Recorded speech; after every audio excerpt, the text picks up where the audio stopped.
कुलदेवी की पूजा अर्चना के बाद सौम्या परिवार सहित घर वापस लौट आती है।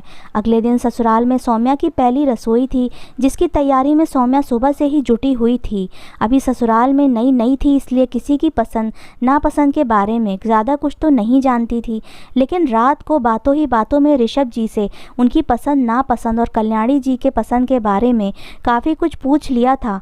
उसी के अनुसार आज वह किचन में अपने पति और सास की पसंद के अनुसार तरह तरह के व्यंजन तैयार कर रही थी। सौम्या के द्वारा बनाए जा रहे व्यंजनों की खुशबू पूरे घर में फैली हुई थी। कल्याणी जी किचन में आकर खुश होते हुए सौम्या के सर पर हाथ रखकर उसे आशीर्वाद देते हुए कहती हैं कि तुम सदा ऐसे ही मेरे घर आंगन में अपनी खुशबू बिखेरते रहना। सौम्या झुककर कल्याणी जी के पैर छूकर आशीर्वाद लेती है और कहती है कि माँ आप बैठिए, खाना तैयार हो गया है, खाकर बताइए कि कैसा बना है।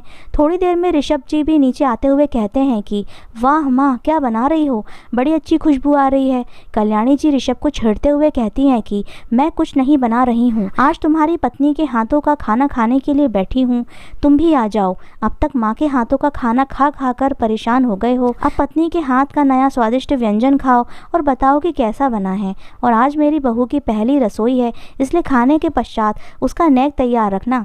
क्या माँ, आपने पहले क्यों नहीं बताया कि खाने के बाद ऐसा कुछ भी करना होगा? इस समय मेरे पास देने के लिए कुछ नहीं है, अगर पहले पता होता तो कुछ ले लिया होता। कल्याणी जी कहती हैं कि कोई बात नहीं, इस समय नहीं है, ऑफिस से लौटते समय ले आना, लेकिन कुछ ना कुछ गिफ्ट देना तो पड़ेगा तुम्हें आज के खाने के लिए। सौम्या तो कुछ कहेगी नहीं, लेकिन मैं यहाँ पर तुम्हारी कंजूसी नहीं चलने दूंगी, इसलिए याद करके शाम को ऑफिस से लौटते समय सौम्या के लिए कुछ ज़रूर ले आना। ऋषभ जी के ऑफिस चले जाने पर कल्याणी जी भी अपने कमरे में आराम करने के लिए चली जाती हैं, लेकिन आज सौम्या को अपने पिता की और मायके की याद आ रही थी। उसका मन थोड़ी देर के लिए उदास हो गया था। चाहे जैसा भी हो, लेकिन हर लड़की को अपना मायका सबसे प्रिय होता है, जिसे छोड़ने का दुख सभी के मन में होता है। भले ही वह धीरे धीरे अपने परिवार में घुल मिल जाती है, लेकिन कहीं ना कहीं मन के किसी कोने में मायके के प्रति उनका लगाव जुड़ा रहता है। सौम्या अपने कमरे को ठीक कर रही थी, तभी उसके कानों में पिताजी की आवाज़ पड़ती है, जिसे सुनकर चौंकते हुए वो बाहर आ जाती है। वंशीधर जी कल्याणी जी से बात कर रहे थे, जिन्हें देखकर वह अपने आप को रोक नहीं पाती और उनके पास आकर पैर छूने के लिए झुकती है, तो वंशीधर जी भी उसे अपने गले लगाते हुए कहते हैं कि बेटियां हमेशा माता पिता के दिल में रहती हैं और तुम तो मेरी वह बेटी हो जिसे मैं कोई सुख नहीं दे पाया। सौम्या वंशीधर जी को रोकते हुए कहती है कि आपने पिता का सभी फर्ज निभाया है, आज आपके आशीर्वाद से मुझे इतना अच्छा ससुराल और परिवार मिला है, आप अपने आप को कोसना बंद करिए, मैं अपने ससुराल में बहुत खुश हूँ। वंशीधर जी बेटी को पग फेरे के लिए लिवाने आए थे। जब उन्होंने कल्याणी जी से इसकी आज्ञा मांगी तो कल्याणी जी ने हंसते हुए कहा कि मैं भी सभी रस्मों रिवाजों को मानती हूँ, इसलिए मैं इस रस्म को मना कैसे कर सकती हूँ। और फिर जितना अधिकार सौम्या का इस घर पर है, उतना ही अधिकार उसके मायके वालों का भी उस पर है। लेकिन एक बात कहना चाहूँगी कि मैं ज़्यादा दिनों तक सौम्या को मायके में नहीं छोड़ सकती, क्योंकि उसके आने के बाद जो खुशियाँ मेरे घर में आई हैं, मैं उन खुशियों से ज़्यादा दिनों तक दूर नहीं रह सकती। आप पग फेरे की रस्म के लिए सौम्या को ले जाइए, मैं जल्द ही ऋषभ को भेजकर सौम्या को वापस बुलवा लूँगी। ससुराल में सौम्या के लिए कल्याणी जी के मन में इतना प्यार देखकर बंसीधर जी की आंखें भर आती हैं। वह अपने खुशी के आंसुओं को अपने अंदर ही जब्त करते हुए कल्याणी जी के सामने हाथ जोड़ते हुए कहते हैं कि संसार का कोई भी पिता नहीं चाहेगा कि शादी के बाद उसकी बेटी मायके में पड़ी रहे, और मैं तो वह खुशकिस्मत पिता हूँ जो अपनी बेटे की खुशियों को देखकर उस पर गर्व महसूस कर रहा हूँ। अब सौम्या पर आपका मुझसे ज़्यादा अधिकार है, आपकी जब इच्छा हो आप उसे बुला सकती हैं। कल्याणी जी सौम्या को बुलाकर सौम्या को पग फेरे के लिए जाने के लिए कहती हैं, जिसे सुनकर सौम्या खुश होते हुए अपनी पैकिंग शुरू कर देती है। सौम्या ने मायके जाने की तैयारी तो कर ली थी, लेकिन मन ही मन कहीं ना कहीं ऋषभ जी के लौटने का इंतज़ार भी था। वह एक बार ऋषभ जी से मिलकर जाना चाहती थी। शायद उसके चेहरे की उलझन कल्याणी जी के समझ में भी आ गई थी। उन्होंने आज के लिए सौम्या के पिता को यह कहकर रोक लिया कि ऋषभ को आ जाने दीजिए। बंसीधर जी को भी कल्याणी जी की यह बात सही लगी। इस समय अगर वह निकलते तो पहुंचने में रात हो जाती, इसलिए कल सुबह ही निकलना ठीक रहेगा। यह सोचकर सौम्या के पिताजी ने कल्याणी जी की बात मान ली, जिसे सुनकर सौम्या के चेहरे की चमक वापस लौट आई। सौम्या रात के खाने की तैयारी में जुट गई थी, लेकिन उसकी निगाहें आज दरवाजे पर ही टिकी हुई थीं। बेसब्री से ऋषभ जी के आने का इंतजार कर रही थी। थोड़ी देर में गाड़ी की आवाज़ को सुनकर कल्याणी जी ने सौम्या को आवाज़ देते हुए कहा कि देखो बहू, लगता लगता है ऋषभ आ गया, जिसे सुनकर सौम्या की धड़कन बढ़ गई थी। अब तक वह जिसका इंतजार कर रही थी वो आ चुके थे। कल्याणी जी सौम्या की मनस्थिति को समझते हुए अंदर ही अंदर प्रसन्न हो रही थीं और उन्हें इस बात की खुशी थी कि दोनों ने एक दूसरे को स्वीकार कर लिया है। सौम्या के पिता को आया हुआ देखकर ऋषभ अपना ऑफिस बैग सौम्या के हाथों में पकड़ाते हुए उनके पास जाकर उनका पैर छूते हैं और सबका हाल चाल पूछते हैं। थोड़ी देर की औपचारिक बातों के बाद ऋषभ उठकर अपने कमरे में फ्रेश होने के लिए चले जाते हैं। सौम्या ऋषभ के लिए चाय लेकर कमरे में पहुंचती है तो ऋषभ सौम्या को बैठाते हुए उसके हाथ में पहली रसोई की नेक के तौर पर खूबसूरत कान के बुंदे रखते हुए कहते हैं कि आज से पहले मैंने कभी भी किसी लड़की को कोई उपहार नहीं दिया है, इसलिए मुझे पता नहीं कि आपको यह पसंद आएगा या नहीं। उस समय जो मुझे समझ में आया मैंने ले लिया। सौम्या कान के बुंदों को हाथ में लेकर बड़े प्यार से छूते हुए कहती है कि यह उपहार मेरे जीवन का पहला और सबसे खूबसूरत उपहार है। इसे मैं हमेशा संभाल कर रखूंगी। यह आपके मन की तरह ही सुंदर है। सौम्या की बातों को सुनकर ऋषभ जी हंसते हुए कहते हैं कि अब बस भी करो, चने के झाड़ पर चढ़ाने की ज़रूरत नहीं है। मुझे पता है कि तुम सामने वाले का दिल नहीं तोड़ना चाहती, इसलिए हर बात को सहस्त्र स्वीकार कर लेती हो। सौम्या कुछ देर की चुप्पी के बाद शांत मन से कहती है कि पिताजी पग फेरे के लिए लिवाने आए हैं, मैं जा सकती हूँ। ऋषभ चाय की चुस्की लेते हुए मुस्कुराकर कहते हैं कि शायद तुम पहली लड़की हो जो मायके जाने के लिए इस तरह से उदास दिख रही हो, क्योंकि जहाँ तक मुझे पता है कि मायके के नाम से ही लड़कियाँ खुश हो जाती हैं। इसमें परमिशन लेने वाली कौन सी बात है। जब माँ और पिताजी में बातचीत हो चुकी है और यह एक रस्म है तो तुम्हें ज़रूर जाना चाहिए। इतनी दूर से पिताजी तुम्हें लिवाने के लिए आए हैं और तुम खुश होने की बजाय उदास दिख रही हो, इसका क्या मतलब समझूं। कल्याणी जी कमरे के बाहर से उन दोनों की बातें सुन लेती हैं और कमरे में प्रवेश करते हुए कहती हैं कि मुझे पता है कि सौम्या उदास क्यों है, क्योंकि लड़की जब तक मायके में रहती है तब तक उसका प्रेम मायके से लगा रहता है, लेकिन जब वह लड़की विवाह के पश्चात पति के घर में आती है तो उसे अपने पति और ससुराल से लगा हो जाता है।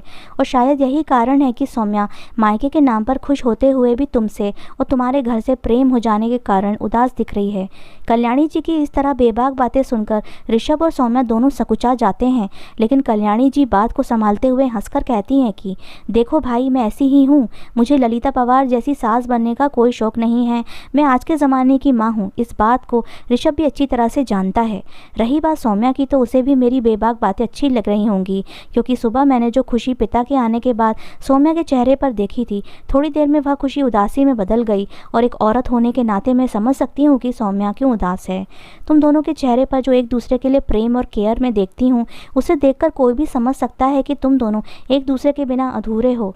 तुम लोग इस बात को समझने में भले ही देर करो, लेकिन मुझे यह बात अच्छी तरह से समझ में आ गई है कि मेरे अकेलेपन को दूर करने के लिए मुझे इस घर में एक नन्हे मुन्ने खिलौने की ज़रूरत है। कल्याणी जी की नॉन स्टॉप बातों को सुनकर ऋषभ अपनी माँ के स्वभाव को जानते हुए उनकी बातों पर ब्रेक लगाते हुए कहते हैं कि क्या माँ अभी शुरू हो जाती हैं तो चुप होने का नाम नहीं लेती हैं। कम से कम सामने वाले की दशा तो देख लिया कीजिए। आपके स्वभाव को मैं जानता हूँ, इसलिए मुझे मेरी बिंदास और बेबाक माँ की बातों से कोई फ़र्क नहीं पड़ रहा है। लेकिन ज़रा आप अपनी बहू के चेहरे की रंगत देखिए। आपकी बातों से सौम्या किस तरह से घबराई हुई है। शायद उसे यकीन ही नहीं हो रहा है कि इस तरह की बिंदास बातें उसके सामने उसकी सास कर रही हैं। आपकी बिंदास बातों को सुनकर उसको झटका लग रहा है। पहले आप अपनी बहू को संभालिए। माँ बेटे की बात को सुनकर सौम्या का चेहरा पूरी तरह से शर्म के कारण लाल हो चुका था। कल्याणी जी सौम्या के पास आकर हंसते हुए उसका चेहरा ऊपर करके कहती हैं कि अब तुम ही बताओ सौम्या, क्या मैंने कोई गलत फरमाइश की है। अरे अब उम्र के इस पड़ाव पर क्या मुझे तुम दोनों पोता पोती की खुशी नहीं दे सकते। मुझे तुम्हारी जैसी ही एक प्यारी और मासूम सी पोती चाहिए। कल्याणी जी की भावुक बातों को सुनकर सौम्या रोते हुए कल्याणी जी के गले लग जाती है और भरे हुए गले से कहती है कि माँ, आप बहुत ही अच्छी माँ हैं। मैंने अपनी माँ को बचपन में ही खो दिया, लेकिन आपको पाकर मुझे लगता है कि मेरे जीवन की सारी कमियाँ पूरी हो गईं। मैं बहुत खुश हूँ कि मुझे आप जैसी माँ और इतना अच्छा परिवार मिला है। ज़रूर मेरे पुण्य कर्मों के प्रतिफल के रूप में मुझे यह खुशी मिली है। अब आप लोग नीचे खाने की टेबल पर आ जाइए। खाना तैयार है, मैं नीचे चल रही हूँ। सौम्या के चले जाने पर ऋषभ अपनी माँ के गले लगते हुए कहते हैं कि ओ मेरी आज की माँ, आपको ज़्यादा ही जल्दी में है। अपनी बहू को ठीक से घर दिखाया नहीं और पोते की फरमाइश भी रख दी। कल्याणी जी मुस्कुराते हुए कहती हैं कि मैं जो कर रही हूँ ठीक कर रही हूँ। तुम दोनों तो लखनवी तहजीब में पहले आप के चक्कर में बूढ़े हो जाओगे, इसलिए मुझे लगा कि तुम दोनों की गाड़ी पटरी पर मैं ही ला सकती हूँ। तुम दोनों की आंखों में एक दूसरे के लिए अटूट प्रेम और विश्वास भरा है, लेकिन पति पत्नी होने के बावजूद भी एक दूसरे से कहने में झिझक रहे हो। मायके जाने की खुशी में सौम्या की नींद आज जल्दी खुल गई थी। सामने ऋषभ जी को मासूम बच्चे की तरह सोया हुआ देखकर ना चाहते हुए भी उसकी निगाह उसके चेहरे पर टिक गई थी। आज से पहले सौम्या ने इतने नज़दीक से ऋषभ जी को पहले शायद नहीं देखा था। आज वह अपलक उन्हें निहार रही थी। थोड़ी देर में ऋषभ को महसूस होता है कि कोई उसे लगातार देख रहा है। वह धीरे धीरे अपनी पलकों को खोलते हैं तो सामने सौम्या को देखकर चौंकते हुए पूछते हैं कि क्या बात है, आज हमारी धर्मपत्नी को हमारे ऊपर बड़ा प्यार आ रहा है। अचानक ऋषभ की आँख खोलने और इस तरह से बोलने पर सौम्या को अपने ऊपर शर्मिंदगी महसूस होती है और वह अपनी पलकों को झुकाते हुए ऋषभ से माफी मांगते हुए कमरे से बाहर जाने लगती है। ऋषभ सौम्या का हाथ पकड़कर उसे वापस अपने पास बिठाते हुए कहते हैं कि कभी कभी आप और आपकी बातें मुझे समझ में नहीं आती हैं। अरे भाई, आपको पूरा हक है अपने पति को देखने का और मेरा पूरा हक है आपको छेड़ने और परेशान करने का। मेरी नींद बहुत पहले ही खुल गई थी, लेकिन मैं भी आंखों को बंद करके आपको महसूस करना चाहता था। अब आप ही बताइए, पति पत्नी के रिश्ते में सॉरी और थैंक यू जैसे भारी भरकम शब्दों की क्या ज़रूरत है। आपने तो मेरे छोटे से मजाक का भी बुरा मान लिया। सौम्या की मायके जाने की तैयारी लगभग पूरी हो चुकी थी। आज ऋषभ ने भी ऑफिस में फ़ोन करके बता दिया था कि उन्हें आने में देर हो सकती है, इसलिए कुछ देर के लिए वह लोग मैनेज कर लें। कल्याणी जी आवाज़ देकर सौम्या को नीचे बुलाती हैं। सौम्या जल्दी से ऋषभ के हाथ को छुड़ाते हुए भाग जाती है। ऋषभ सर पर हाथ फिराते हुए मन ही मन मुस्कुराते हुए कहते हैं कि मैडम, हमें तो इतनी देर से निहार रही थी और जब हमारी बारी आई तब माँ का नाम लेकर भाग गई। कल्याणी जी ऋषभ को भी जब नीचे बुलाती हैं। ऋषभ जल्दी से फ्रेश होकर नीचे पहुँचते हैं। कल्याणी जी सौम्या और उसके पिता को स्टेशन तक छोड़ने के लिए कहती हैं। ऋषभ फटाफट ड्राइवर से गाड़ी बाहर निकालने के लिए और सारे सामान को गाड़ी में रखवाने के लिए बोल देते हैं। सौम्या को ससुराल आए भले ही कुछ दिन ही हुए थे, लेकिन फिर भी यहाँ का अपनत्व और प्यार पाकर वह निढाल हो गई थी। जिस प्यार व अपनत्व के लिए वह जन्म से तरस रही थी, वह उसे ससुराल में मिलेगा इसकी उसने कभी भी कल्पना नहीं की थी, क्योंकि उसने दूसरों के मुंह से ससुराल के बारे में हमेशा गलत ही सुना था। ससुराल एक कैद खाना होता है जहाँ लड़कियों को शादी के बाद पिंजरे में कैद पंछी की तरह जीवन जीना होता है। सास वहाँ की हिटलर होती है जिसकी तानाशाही में बहुओं का जीवन नरक बन जाता है। लेकिन अपने ससुराल और अपनी सास को देखकर इस तरह की सुनी सुनाई बातें उसके लिए अफवाह मात्र रह गई थी, क्योंकि उसकी सास उसके लिए अपनी माँ से कम नहीं थी और उसे तो अपनी सास में माँ के साथ साथ एक अच्छा दोस्त भी मिल गया था। बचपन में जिस तरह की उपेक्षा और तिरस्कार में वह पली बड़ी थी, उसने कभी भी अपने भविष्य के बारे में अधिक ख्वाब नहीं संजोए थे। लेकिन ईश्वर कृपा कहीं जाए या बड़ों का आशीर्वाद, वह अपने भावी जीवन और अपने ससुराल को पाकर एक खुशहाल वैवाहिक जीवन बिता रही थी। आज उसे मायके जाने की खुशी के साथ साथ ससुराल छोड़ने का भी दुख हो रहा था। अपनी ही सोच में गुम सौम्या मायके पहुंच गई। मायके में दादी ने उसका बड़ी गर्मजोशी के साथ स्वागत किया और वह भी दादी से मिलकर बहुत प्रसन्न हुई। दादी ने उसके ससुराल और परिवार के बारे में पूछा तो सौम्या ने दादी को गले से लगाकर मुस्कुराते हुए कहा कि दादी, आपके भगवान ने मेरे लिए बहुत ही अच्छा सोच रखा था। उनके आशीर्वाद से मुझे बहुत ही अच्छा घर परिवार मिला है। मैं बहुत खुश हूँ। सौम्या सुभद्रा जी के पास जाकर उनके पैर को छूकर आशीर्वाद लेती है। सुभद्रा जी अपने लहजे के अनुसार खुश रहो कहकर आगे बढ़ जाती हैं। लेकिन आज सौम्या सुभद्रा जी को पूरे मन से धन्यवाद कहना चाहती थी, क्योंकि आज उसे जो भी कुछ मिला है उसमें उनका बहुत बड़ा योगदान है। भले उन्होंने उसके लिए अपने अनुसार लंगड़ा लड़का ढूंढा था, लेकिन आज वह उसी परिवार और पति के साथ सुखी दाम्पत्य जीवन का आनंद ले रही थी। अगर सुभद्रा जी ने उसके लिए इस परिवार की खोज नहीं की होती तो पता नहीं उसके जीवन में यह सुखद पल आते भी या नहीं। यह सोचकर सौम्या सुभद्रा जी को रोकते हुए कहती है कि माँ, मेरे लिए इतना अच्छा परिवार ढूंढने के लिए आपको बहुत बहुत धन्यवाद है। सुभद्रा जी रुकते हुए सौम्या की तरफ देखकर रूखे स्वर में कहती हैं कि तुम वहाँ खुश हो ना? तुम्हारे पिता को तो इस बात पे मेरी बड़ी चतुराई नजर आ रही थी। उन्हें लग रहा था कि मैं तुम्हारा बुरा करना चाहती हूँ। पास ही खड़े बंशीधर जी सुभद्रा जी की बातों को सुनकर समझ जाते हैं कि वह यह बातें उन्हें सुनाने के लिए ही कह रही है। सौम्या अपने मायके जाकर बहुत खुश थी। सौम्या के मायके आने की खबर सुनकर आस पड़ोस की औरतें और उसकी सखी सहेलियां सभी उससे मिलने और उसे देखने के लिए आई जा रही थीं। सौम्या की सास ने ढेर सारा सामान देकर सौम्या की विदाई की थी। इस बात की चर्चा सौम्या के मायके के चारों तरफ फैली हुई थी। सभी लोग आपस में बातें कर रहे थे। उन्हें यकीन ही नहीं हो रहा था कि जो सौम्या हमेशा लोगों के तानों को सुनकर बड़ी हुई है, जिसने हमेशा अपने लिए अपमानजनक बातें ही सुनी, आज उसकी किस्मत ने उसे झोपड़े से निकालकर महल में पहुंचा दिया है। सभी का कहना यही था कि जिसके किस्मत में ईश्वर ने जो भी कुछ लिखा है वह किसी इंसान के चाहने से बदल नहीं सकता। सौम्या के रंग रूप को देखकर किसी ने ने भी अनुमान नहीं लगाया था कि वह शादी के बाद महलों की रानी की तरह जीवन जीने वाली है। उसकी हम उम्र खूबसूरत लड़कियां अपनी किस्मत पर नाराजगी जता रही थीं कि उनके खूबसूरत होने का क्या फ़ायदा है, उनसे अच्छा घर वर तो सौम्या जैसी बदसूरत लड़की को मिला है। सभी औरतें सौम्या को घेरे हुए बैठी थीं और उसके ससुराल के बारे में तरह तरह की बातें पूछ रही थीं। पहले की अपेक्षा सौम्या का रंग रूप भी काफ़ी निखर गया था और उसके नैन नक्श तो पहले से ही खूबसूरत थे, लेकिन अब रंग निखर जाने की वजह से वह और भी प्यारी लग रही थी। कॉलेज से आने के बाद उसकी छोटी बहन नैना, जो पहले उसे बात करना पसंद नहीं करती थी, दौड़कर उसके पास आती है और उसके गले लगते हुए कहती है कि वाह दी, आप तो बहुत प्यारी लग रही हैं। चारों तरफ से आपके लिए तारीफ सुनकर सौम्या को आज अपने ऊपर प्राउड फील हो रहा था। उसके जीवन में आया यह बदलाव उसके नए परिवार और ससुराल के कारण ही था।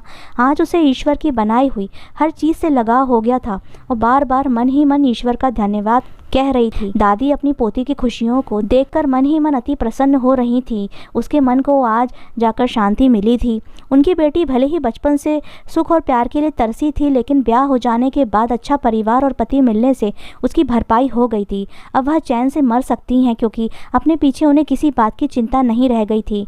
आस पड़ोस की सभी औरतें सौम्या से मिलकर अपने अपने घरों को लौट जाती हैं। खा पीकर सौम्या दादी के कमरे में दादी के बगल वाले बिस्तर पर सोने के लिए आती है और सौम्या आज बहुत खुश थी। उसके मन में बार बार ऋषभ जी की याद आ रही थी। आज उसकी बहुत इच्छा हो रही थी कि एक बार उसकी ऋषभ जी से बात हो जाए।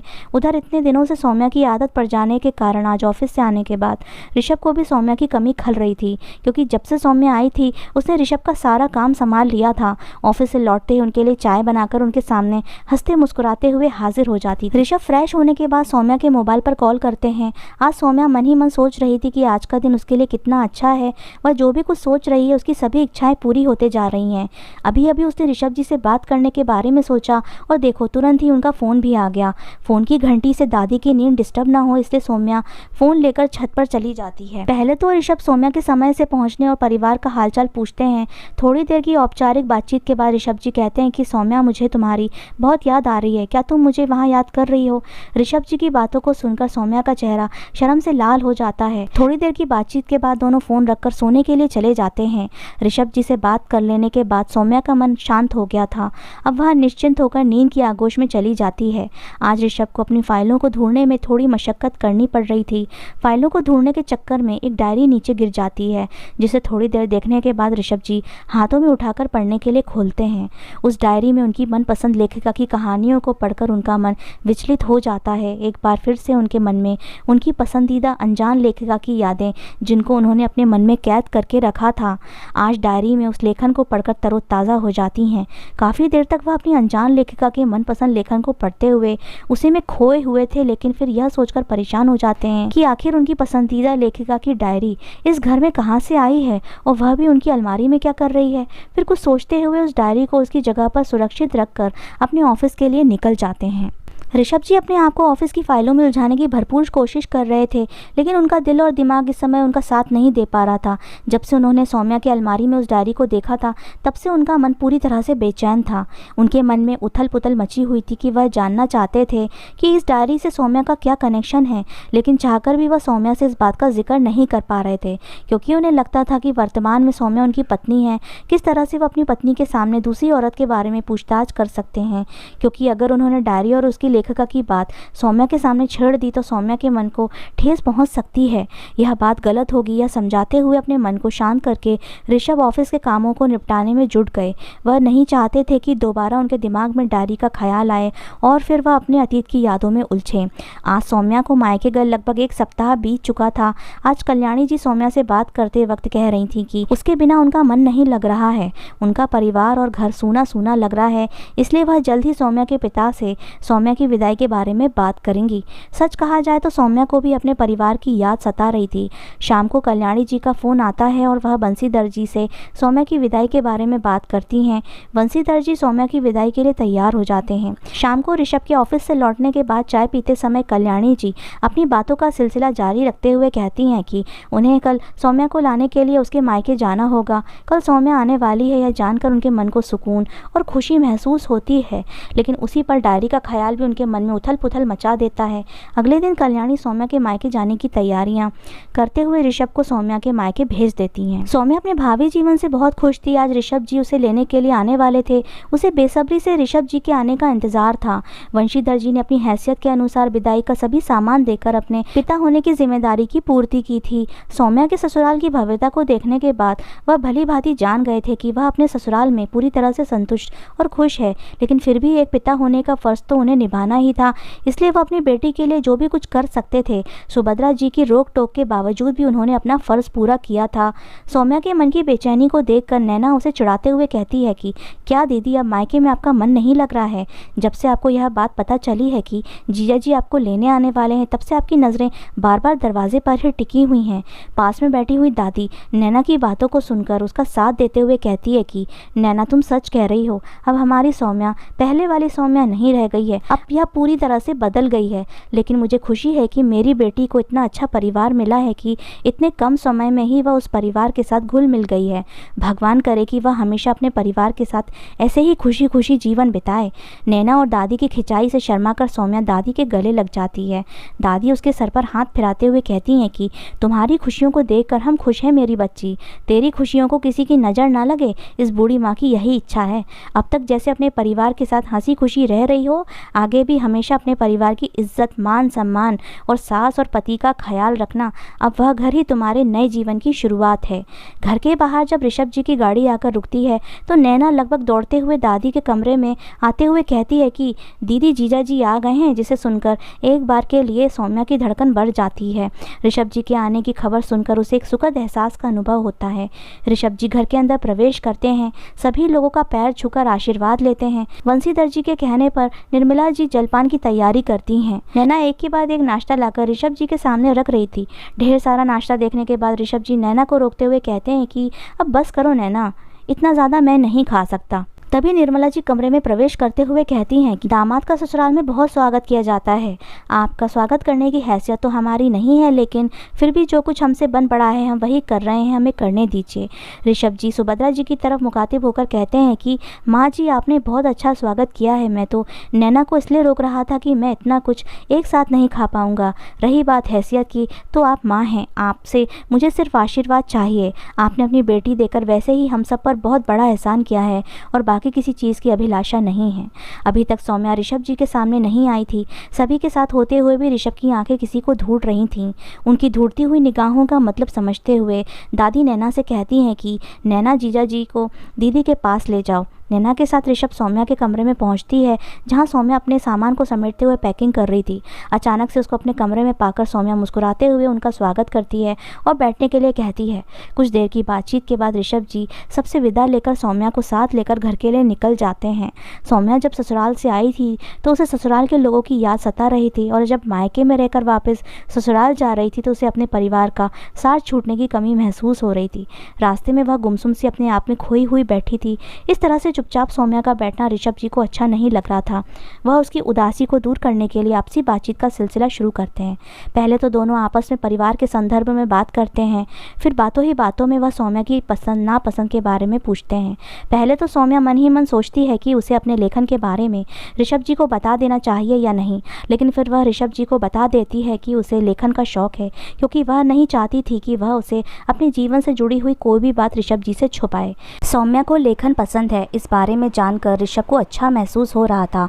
अब उन्हें लग रहा था कि शायद अगर मैं कभी भी अपनी अनजान लेखिका के बारे में सौम्या को बताना चाहूँगा तो वह मेरे मन की दुविधा को भली भांति समझ पाएगी, क्योंकि उनका जुड़ाव भी इस क्षेत्र से है। ऋषभ ने आगे बात जारी रखते हुए पूछा कि क्या आपको लेखन के साथ साथ पढ़ने का भी शौक है? सौम्या ने हिचकते हुए जवाब दिया कि शौक तो है, लेकिन कभी पढ़ने का मौका नहीं मिला। इस बात को जानकर ऋषभ जी को हैरानी हुई, लेकिन उन्होंने अपने चेहरे पर अपने मन के भाव को आने नहीं दिया। ऋषभ ने थोड़ी देर की शांति के बाद मौका देखकर सौम्या से कहा कि सौम्या जी, मैं आपको अपने अतीत से जुड़ी कुछ बातों को बताना चाहूँगा। सौम्या के चेहरे पर स्थिर भाव थे। सौम्या को ऐसी कोई जिज्ञासा नहीं थी ऋषभ के अतीत के बारे में जानने की। वह अपने वर्तमान में बहुत खुश थी, लेकिन फिर भी ऋषभ की बातों को सुनने के लिए वह गंभीर हो गई थी। ऋषभ ने अपने अतीत में झांकते हुए सौम्या को बताया कि वह विवाह से पहले एक लेखिका को दिलो जान से पसंद करते थे। उन्होंने बहुत कोशिश की थी उस लेखिका के बारे में जानने की और उन तक पहुँचने पहुंचने की, लेकिन शायद भाग्य में उनका साथ नहीं था, इसलिए वह उन तक नहीं पहुंच पाए और फिर माँ को दुखी देखकर उन्होंने इस विवाह के लिए हाँ करनी पड़ी। आपस में बात करते हुए कब दोनों लोग घर पहुंच गए पता ही नहीं चला।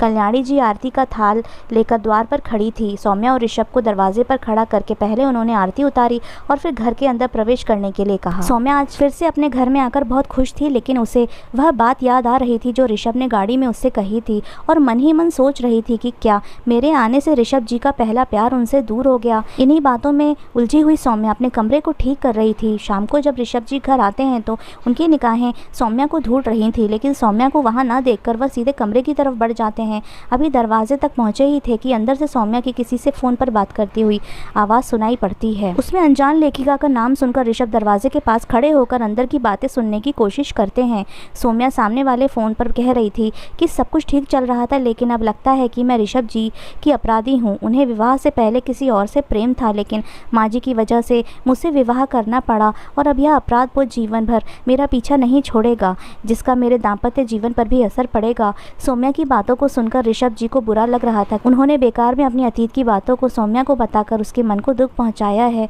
ऋषभ चुपचाप से कमरे में प्रवेश करते हैं। सौम्या भी फोन रख चुकी थी। वह ऋषभ जी के लिए चाय लेने नीचे किचन में चली जाती है। जब से ऋषभ ने सौम्या से अपने अतीत की अनजान लेखिका से जुड़ी बातों का जिक्र किया था, तब से दोनों के मन में एक दूसरे के लिए एक अनजान अपराध बोध ने जन्म ले लिया था। सौम्या को लग रहा था कि शायद उससे विवाह करके ऋषभ जी को अपनी भावनाओं से समझौता करना पड़ रहा है। दूसरी तरफ ऋषभ ने जब सौम्या को फोन पर बातें करते हुए सुना तो उन्हें इस बात का एहसास हुआ कि उन्हें अपने अतीत की बातों से सौम्या को दूर रखना चाहिए था, क्योंकि कोई भी पत्नी अपने पति से जुड़ी किसी भी दूसरी औरत के बारे में किसी भी तरह की बातों को सुनना पसंद नहीं करती है, चाहे भले ही वह औरत पति के ख्वाब तक ही सीमित क्यों न रही हो। दोनों प्रत्यक्ष रूप से एक दूसरे से बातें तो नहीं कर रहे थे, लेकिन फिर भी दोनों अंदर ही अंदर एक दूसरे की बातों से आहत जरूर हुए थे। आज ऑफिस से आते वक्त ऋषभ ने अपनी पसंदीदा लेखिका की कही हुई कुछ किताबें अपने साथ ले आए थे। रात के डिनर के बाद जब सौम्या कमरे में आई तो ऋषभ ने वह पुस्तकें सौम्या को देते हुए कहा कि मैं आपकी पसंद के बारे में नहीं जानता, लेकिन मैं आपके लिए कुछ किताबें लेकर आया हूँ। अगर आपको वक्त मिले और आप पढ़ना चाहें तो इसे पढ़ सकती हैं। यह मेरे जीवन की पसंदीदा किताबें हैं, जिनसे मुझे समय समय पर जीवन जीने में प्रोत्साहन और मार्गदर्शन मिला है। जब कभी मुझे जीवन में कठिनाइयों का सामना करना पड़ा तो मुझे इन किताबों के जरिए उन कठिनाइयों से लड़ने की हिम्मत मिली है। हो सकता है कि आपके भी काम आ जाए। सौम्या ने चुपचाप किताबें लेकर पास में पड़ी हुई टेबल पर रख दी और ऋषभ जी का दूध और दवा उन्हें देते हुए कहा कि रात बहुत हो चुकी है, हमें सो जाना चाहिए। रही बात इन किताबों की तो इन्हें मैं कल खाली वक्त में पढ़ लूंगी। अगले दिन सुबह उठकर सौम्या अपनी दिनचर्या में रोज की भली भांति लगी हुई थी। पूजा पाठ के बाद उसने सुबह का नाश्ता तैयार किया और ऋषभ जी का लंच बॉक्स तैयार करने लगी। ऋषभ भी चुपचाप नाश्ता करके लंच बॉक्स लेकर ऑफिस के लिए निकल गए। दोपहर के खाने की तैयारी करने के बाद खाली वक्त में सौम्या को ऋषभ द्वारा दी गई किताबों की याद आ गई और वह कमरे में जाकर उन किताबों को उठाकर देखने लगी। लेकिन यह क्या, यह किताबें तो उसी की लिखी हुई थी। किताबों पर नजर डालते ही उसे अपनी लिखी हुई कहानियों को देखकर अपनी आंखों पर यकीन ही नहीं हो रहा था। ऋषभ जिन लेखिका को पसंद करते थे वह कोई और नहीं बल्कि स्वयं सौम्या ही है। वह मन ही मन खुश होते हुए किताबों के पन्ने पलटती जा रही थी। उसे अपने भाग्य पर यकीन ही नहीं हो रहा था कि जिस भाग्य को वो हमेशा कोसा करती थी, आज उसी भाग्य की वजह से उसे इतना अच्छा ससुराल और पति मिले हैं जो उसे तब से प्रेम करते हैं जब से उन्होंने देखा भी नहीं था। यह बात जानने के बाद कि ऋषभ की पहला प्रेम और उनकी अनजान लेखिका सौम्या ही है, सौम्या के मन की बेचैनी बढ़ती ही जा रही थी। अब उसे इंतजार था ऋषभ के ऑफिस से लौटने का। वो चाहती थी कि जल्द से जल्द शाम हो और वह ऋषभ को बता सके कि उनका पहला प्यार और उनकी अनजान लेखिका जिसे वह अब तक ढूंढ रहे थे वह उनकी पत्नी बनकर स्वयं उनके पास आ चुकी है, बस वह उसे पहचान नहीं पाए। आज सौम्या नवविवाहित पत्नी की तरह ऋषभ के लिए तैयार होकर उनके इंतजार में बेसब्री से बैठी हुई थी। आज ऋषभ को सौम्या का अलग ही रूप देखकर उन्हें थोड़ा आश्चर्य हुआ, लेकिन वह फ्रेश होने के लिए चले गए। सौम्या भी उनकी चाय लेने के लिए नीचे आई। सौम्या का यह रूप देखकर कल्याणी जी को भी खुशी महसूस हो रही थी। वह मन ही मन ईश्वर से प्रार्थना कर रही थी कि हे ईश्वर, मेरे बच्चों को उनके जीवन की खुशियां दे दीजिए। सौम्या जल्दी से चाय बनाकर कमरे में ऋषभ जी के सामने उपस्थित होते हुए उन्हें चाय की प्याली पकड़ाते हुए मुस्कुराकर कहा कि मैं आपको कुछ बताना चाहती हूँ। आप अब तक जिसे ढूंढ रहे थे वह मुझे मिल चुकी है। आज सौम्या की पहेली जैसी बातों को सुनकर ऋषभ को कुछ भी समझ में नहीं आ रहा था। उन्होंने सशंकित नजरों से देखते हुए पूछा कि आज तुम्हारी तबीयत ठीक है? तुम किस तरह की बातें कर रही हो? मैं किसे ढूंढ रहा था जिसे तुमने ढूंढ लिया है? सौम्या इशारों से ऋषभ को अपने साथ आईने के सामने लाती है और आईने में अपने प्रतिबिंब को दिखाते हुए कहती है कि मैंने आपकी अनजान लेखिका को ढूंढ लिया है, क्या आप उनसे मिलना चाहेंगे? ऋषभ को इस बात का कोई जवाब नहीं सूझ रहा था। वह आश्चर्य से सौम्या की तरफ अपलक देख रहे थे। सौम्या आईने में अपना प्रतिबिंब ऋषभ को दिखाते हुए कहती है कि आपकी अनजान लेखिका कोई और नहीं बल्कि स्वयं मैं ही हूँ। कल आपने जो किताबें लाकर मुझे दी थीं, आज मैंने उन्हें देखा और जगह जगह आपके लिखे हुए शब्दों को पढ़कर मुझे समझ में आ गया कि आप जिस लेखिका को पसंद करते हैं वह मैं ही हूँ। मैंने कभी भी अपने नाम को उजागर नहीं होने दिया, शायद इसीलिए अब तक एक दूसरे को जानते हुए भी हम एक दूसरे से पूरी तरह से अनजान थे। लेकिन आज मैं यह जानकर बहुत खुश हूँ कि आप मुझे तब से प्रेम करते हैं जब आपने मुझे देखा भी नहीं था। अब मुझे अपने भाग्य से कोई शिकायत नहीं है। ऋषभि सौम्या के रूप में अपना पहला प्यार और अपनी अनजान लेखिका से मिलकर बहुत प्रसन्न होते हैं और उसे अपने गले लगाते हुए कहते हैं कि मैं भी तुम्हें पाकर अपने भाग्य पर गर्व महसूस कर रहा हूँ। मुझे इस बात की खुशी है कि जिस अनजान चेहरे को मैंने उसके लेखन के जरिए पसंद किया वह सचमुच खूबसूरत और मासूम है। आज दोनों एक दूसरे को पति पत्नी के रूप में पाकर अपने भाग्य पर गर्व महसूस कर रहे थे। इस कहानी के माध्यम से एक बात समझ में आती है कि ईश्वर द्वारा निर्मित कोई भी चीज़ बदसूरत नहीं होती है, सबका अपना अपना भाग्य होता है। तो दोस्तों, ये कहानी आपको कैसी लगी हमें कमेंट सेक्शन में ज़रूर बताइएगा और हमारे चैनल को सब्सक्राइब करना और शेयर करना ना भूलिएगा।